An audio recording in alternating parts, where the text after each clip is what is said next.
Hey guys, welcome back to another video. तो इस video में हम बात करेंगे कि जैसे आप सभी को पता होगा 7 तारीख को आपका पेपर है, तो किन चीज़ों को आपको ध्यान रखना है, किन चीज़ों को आपको गलती नहीं करनी है वरना आप पेपर में बैठ ना पाओ। तो स्टार्ट करते हैं इस वीडियो को। तो देखो, सबसे पहले मैं आपको बता दूं कि भाई आपका पेपर का टाइमिंग आप एक बार देख लेना है एडमिट कार्ड पे बाकायदा। उस पर शायद ऐसा है कि 9 बजे के बाद गेट क्लोज हो जाएगा। एक बार आप दोबारा चेक भी कर लेना। तो आपको ये होना चाहिए कि जब गेट, जैसे आपका ये टारगेट होना चाहिए कि भाई गेट 9 बजे बंद होगा, तो कम से कम मैं उससे 1 से 1.5 घंटे पहले वहाँ पे पहुँच जाऊँ। ये गलती बिल्कुल मत करना कि भाई 9 बजे गेट बंद होगा, मैं 8:40 8:50 तक पहुँचूंगा, आराम से अंदर एंट्री हो जाएगी। तो एक बार अगर आप गेट बंद हो गया तो उसके बाद किसी के कहने पर गेट नहीं खुलेगा। ठीक है। दूसरी चीज़ आपको ध्यान रखनी है कि आपको आपके साथ ओरिजिनल आईडी आपके साथ लेके जानी है।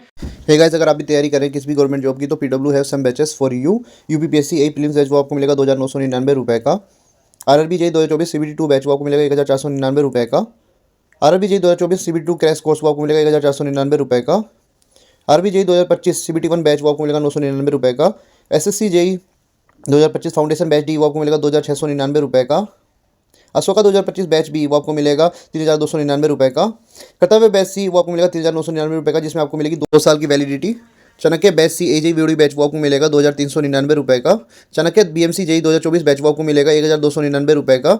Also PW is providing AG Khazana with the batches just 999 rupees, जिसमें आपको मिलेगा record lecture by faculty on PW DPP and DPP source provided in bilingual language batch of इंसान SSC RBJ DJJE NHPC UPPSL DSSBJE UPPCL MPPCL UPPSC RSM SSBG and all state AJ exam based on USM pattern and syllabus lecture with delivering English language class note DPP and DPP solution is also provided. Chapter wise short note is also provided. Weekly subject wise test and mock test is also provided. Live lecture on PW app और आपको एक extra doubt engine मिलेगा जिसमें आप अपनी queries को पूछ सकते हैं। और अगर आप मेरा कूपन कोड RIS 200 यूज करते हैं तो आपको इंस्टेंट 200 रुपीज़ का डिस्काउंट भी मिलेगा। Link in description. मैं आपको ये कहना चाहूंगा कि आप 1 से 2 आईडी और रख लेना साथ में, क्योंकि कई बार ऐसा होता है कि वो लोग कहते हैं कि भाई दूसरी आईडी दिखाओ, इसमें आपकी फोटो मैच नहीं हो रही या फिर कुछ भी दिक्कत आ सकती है। इसलिए आप आधार कार्ड तो अपने साथ रखना ही रखना, आप साथ में पैन कार्ड भी रख लेना, आप अपने साथ में वोटर आईडी भी रख लेना। जिससे ज़्यादा ये होगा कि मान लो बाई चांस कोई दिक्कत आती है, उनको कोई कंफ्यूजन होता है, तो आप आराम से अंदर घुस सकते हैं। और भाई देखो, तीसरी चीज़ की भाई पेपर आप सभी को पता है कि 2 दिन बचे हुए हैं। पैनिक करोगे तो आपको ये गलती बिल्कुल मत करनी है। पैनिक करोगे तो आप अपना पेपर बिगाड़ लोगे। तो ये गलती बिल्कुल मत करना कि पैनिक हो जाओ। जितना पढ़ा है आप ये सोच चलो कि आपकी तैयारी सबसे अच्छी है। ठीक है। और एक चीज़ और ध्यान रखना कि भाई अब जैसे लास्ट के 2 दिन बचे हैं, तो क्या चीज़ आपको पढ़नी है, क्या चीज़ आपको नहीं पढ़नी। तो देखो, कोई भी नया चीज़ पढ़ने की कोशिश बिल्कुल मत करना, नहीं तो आपको लगेगा कि भाई ये भी नहीं पढ़ा वो भी नहीं पढ़ा, तो और दिक्कत हो जाएगी। आपको ये करना है कि जैसे कोई भी अगर आपके पास फॉर्मूला बुक है या फिर कोई भी आपके शॉर्ट नोट्स हैं, अब बस उन्हीं को देखते रहो, कुछ नया चीज़ मत पढ़ो। देखो, जीके में आप ये कर सकते हो कि जीके में जैसे अगर आपके पास कोई भी शॉर्ट नोट्स हैं जीके के, या फिर कुछ भी ऐसी बुक है जिसमें सब कुछ आपका जल्दी से रिवाइज हो सकता है, उसको आप पढ़ लेना।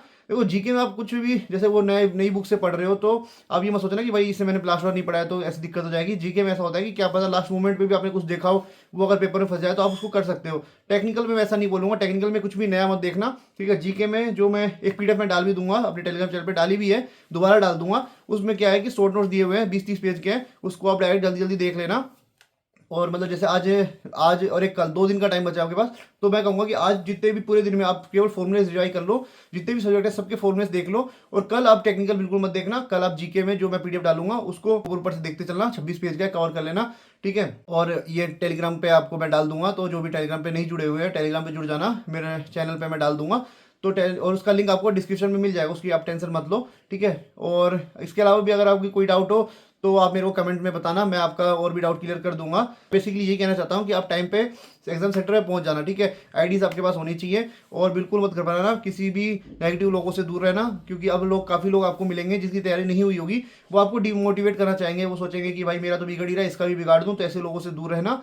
ठीक है। और ये मत सोचना कि मेरी तैयारी नहीं हुई है तो मैं 22 वाले पेपर में देखूंगा, पेपर नहीं देता हूं, तो ऐसा गलती बिल्कुल मत करना। पेपर आपको देना ही देना है। ठीक है। क्या पता पेपर में जो आपने पढ़ा होगा वही आ जाए, या फिर ठीक है क्या पता पेपर हार्ड आए तो सबका ही पेपर बिगड़ जाए, तो उसकी टेंशन मत लेना। और एक चीज़ और ध्यान रखना, जब आप पेपर को अटेम्प्ट मार रहे हो तो इस बार 5 ऑप्शन आपको देखने को मिलेंगे, तो आपको 5वां ऑप्शन भरना अनिवार्य है। मान लो आपको वो क्वेश्चन नहीं आता है तो आपको वो 5वां ऑप्शन सेलेक्ट करना ही करना है, वरना अगर 10% से ज़्यादा कुछ अगर आपने छोड़ दिया तो आपको दिक्कत हो सकती है। इसलिए ना आप डिबार भी हो सकते हो। इसलिए आपको वो करना है कि 5वां ऑप्शन तो फिल करना ही करना है। और जल्दबाजी मत करना कुछ भी ऑप्शन को भरने के चक्कर में, क्या पता आप A भर रहे हो B भर दो, तो बिल्कुल सोच समझ के भरना और अच्छे से भरना, कूल माइंड से भरना। ठीक है। और इसके बाद एक चीज़ और गलती लोग करते हैं कि भाई वो टाइम नहीं देखते, तो आपके पास आसपास घड़ी लगी होगी सामने दीवार पे, तो आप टाइम बीच बीच में देखते रहना, जिससे आपको आइडिया लगता रहेगा कि अभी इतना टाइम बचा है, इतनी स्पीड में आपको काम करना है। ठीक है। और एक चीज़ और हो सकती है कि आप जैसे पेपर जब अटेंड मार रहे हो तो मान लो आप पहले क्वेश्चन में फंस गए, दूसरे क्वेश्चन में भी फंस गए, तीसरे में फंस गए, तो भाई आपका मोरल वहीं डाउन हो जाएगा कि यार लगातार 3 क्वेश्चन नहीं बने, पेपर में क्या हुआ। तो क्या पता भाई आपका जो पेपर है वो सफल क्वेश्चन होते हैं, आगे वाले के कुछ और होंगे, आपके कुछ और होंगे। क्या पता जो 3 क्वेश्चन आपने अटेम्प्ट मारे वही 3 क्वेश्चन पूरे पेपर का हार्डेस्ट क्वेश्चन हो। ठीक है, तो इस पे बिल्कुल मत देखना पहला नहीं आया भाई आगे बढ़ो, 120 क्वेश्चन थे, 119 और होंगे अभी। ठीक है, 2 3 4 5 भरी 4 5 क्वेश्चन लगातार लाइन से नहीं बने, छोड़ते चलो छोड़ते चलो, क्या पता वो क्वेश्चन वही हो जो आपको छोड़ने वाले हो। ठीक है, तो इसकी आप टेंशन बिल्कुल मत लो। जब तक 120 क्वेश्चन अटेम्प्ट नहीं मार लेते उससे पहले मत सोचना कि मेरा सिलेक्शन होगा या नहीं होगा। ठीक है, आराम से इजीली पेपर दे के आओ, बिल्कुल बिंदास माइंड से दे के आओ, तभी आपका पेपर अच्छा होगा। ठीक है, तो इस वीडियो के लिए इतना ही, मिलते हैं आपसे अगली वीडियो में, तब तक के लिए गुड बाय।